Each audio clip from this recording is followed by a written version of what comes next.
ভারতের উত্তরাখণ্ডের হরিদ্বারে মনসা দেবী মন্দিরে পদদলিত হয়ে ৭ জনের প্রাণহানি হয়েছে। আহত হয়েছেন ৫৫ জন।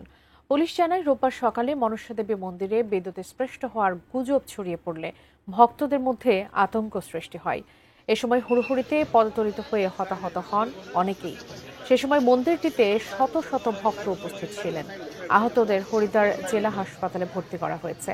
প্রধানমন্ত্রী নরেন্দ্র মোদী নিহতদের পরিবারের প্রতি সমবেদনা জানিয়েছেন এবং আহতদের দ্রুত আরোগ্য কামনা করেছেন। অন্যদিকে উত্তরাখণ্ডের মুখ্যমন্ত্রী পুষ্কর সিং ধামি বলেছেন, তিনি স্থানীয় কর্তৃপক্ষের সাথে যোগাযোগ করছেন এবং পরিস্থিতি নিবিড়ভাবে পর্যবেক্ষণ করছেন।